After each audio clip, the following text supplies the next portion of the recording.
सुश्री इकरा चौधरी जी, please आप बोलिएगा। धन्यवाद सभापति जी। मैं सबसे पहले दाद देना चाहती हूँ इस बिल के टाइमिंग की कि अभी ईद की रौनक बुझी भी नहीं थी और हमारी जड़ों पर एक नया फरमान लाया गया। पहले उत्तर प्रदेश में मुसलमानों को नमाज पढ़ने पर रोक लगाई और फिर सौगात में ये बिल लाया गया।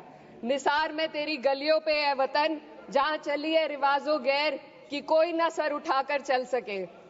मैं सभापति जी आपको ये बताना चाहती हूँ कि ईद के मौके पर एक विधवा महिला अपनी लड़की के साथ मेरे पास आई और उसने बताया कि वह एक वक्फ की प्रॉपर्टी में रहती है, वही उसके सर पर छत का काम भी करती है और उसकी रोजी रोटी भी वहीं से आती है। वो इस बिल को लेकर इतनी फिक्रमंद थी कि कहीं उससे वो उसकी संपत्ति ना छीन ली जाए।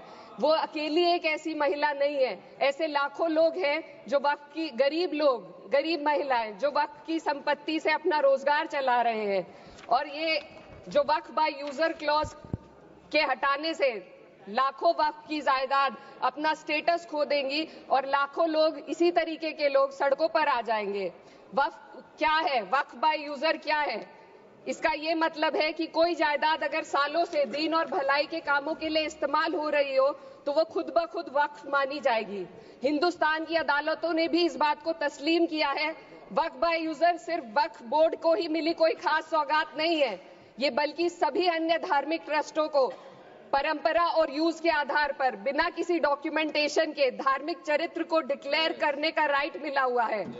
भारत के संविधान के आर्टिकल 13 क्लॉज 3 में कस्टम और यूसेज को कानूनी वैधानिकता प्रदान करता है।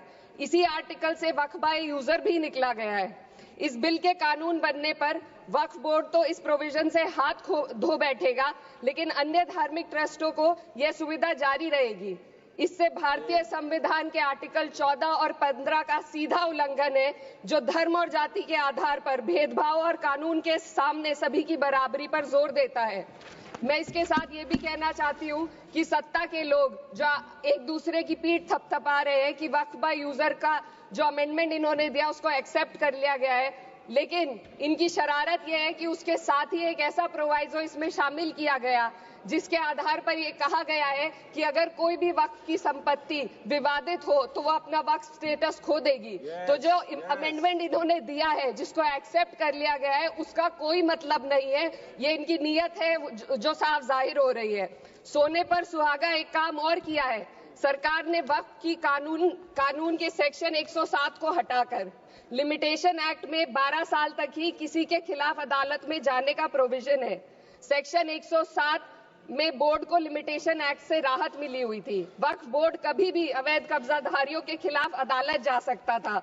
अगर ये सेक्शन ना हो तो अवैध कब्जा करने वाले लोग कानूनी प्रक्रिया का फायदा उठाकर वक्फ की प्रॉपर्टी को हड़प सकते हैं। अन्य धार्मिक ट्रस्टों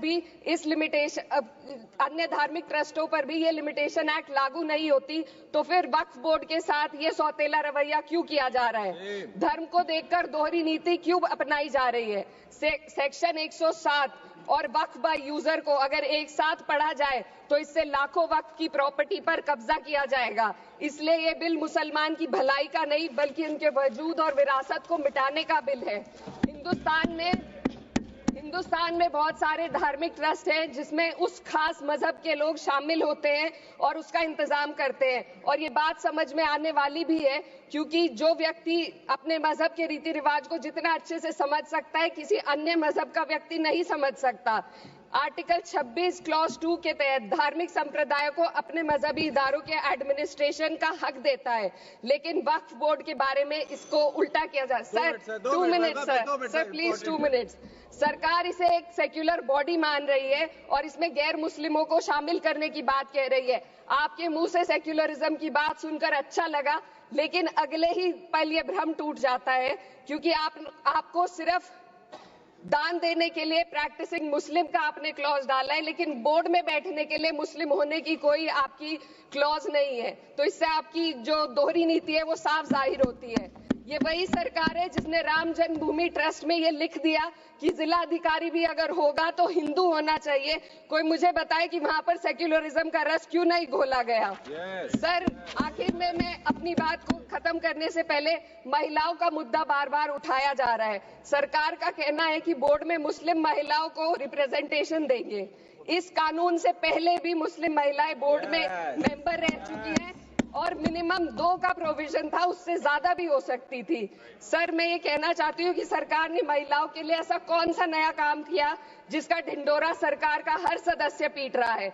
इस बात की तायीद अगर आपकी तरफ से कोई मुस्लिम महिला करती तो हम उसका यकीन भी करते, लेकिन अफसोस आपकी इतनी लंबी कतार में एक भी मुस्लिम महिला नजर नहीं आती है। सर,